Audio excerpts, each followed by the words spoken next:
Evening, everybody. Welcome to day one of Top Tips for Swiss Ball.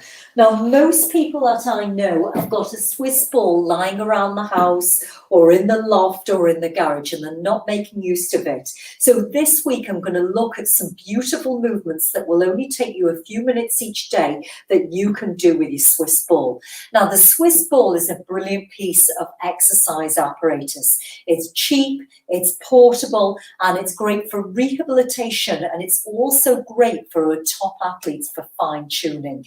When you're working with the Swiss ball, there are a number of benefits, but the main thing is with the ball being full of air, depending on whether you're standing on the ground or standing on the ball, you can change the reflex. So for example, tonight I'm going to do a righting reflex, and a righting reflex means that the ground is still and the ball is behind. If I'm actually standing or kneeling on the ball and the surface underneath is moving like the Pilates reformer, that would be a tilting reflex. So I'm going to start with a nice beginner's one. Now I'm going to put this ball against the door, and I'm just going to sway from side to side, and I'm going to massage my lower back, and that really feels nice and therapeutic.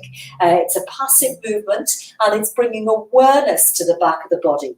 My feet are wide, and my feet are roughly about 15 degrees turned out, and I'm going to work on my squat pattern. Now, most of us have too much hinge in our squat pattern, and the beauty about having the Swiss ball behind is that we can take our weight back, we can concentrate from the weight going through the heel to the forefoot, and we can work on the depth of the squat. So I'm going to start with my hands across the shoulders, and I'm just going to drop all the way down as far as I can as I slowly come up. And I'm actually dropping my butt slightly lower than my knees. I'm making sure my butt is still pointing behind, because if it curls under, and I'll show you, that becomes a butt wink. We want to keep it up. Just a few more like that.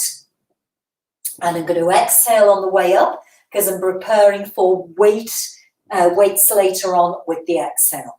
Now I'm going to bring the arms down by the side. Every finger has a correlation to fibers in and around the shoulder area. So I'm going to reach the fingers to go down. As I squat to go down, I'm going to raise my arms up into shoulder flexion and slowly come back down. Now, the last 30 to 40 degrees of shoulder flexion actually comes from the thoracic. So if you're restricted in your upper back, and you're slightly kyphotic or slightly round-shouldered, this is a great way to release, because your shoulder girdle is pressing against the ball. Just one more, and slowly come up. I'm going to take the ball a little bit higher now. My lower back is free, and all I'm going to do is start with the shoulders out, the fingertips out, and I'm just going to go into a protraction and retraction of the shoulders. And again, this is great proprioceptive feedback. It's ideal for anybody recovering from a shoulder injury. You can go into your Pilates soldier or your scissors. You can go into your chest expansion going out, and you can go into your arm circles. So I hope that's given you an idea, guys, of day one, and that's a nice beginner's tip with the Swiss ball. The Swiss ball encourages playfulness as well. So we've also lost our childlike quality. So I'm not saying play the child archetype, which is where we don't take responsibility.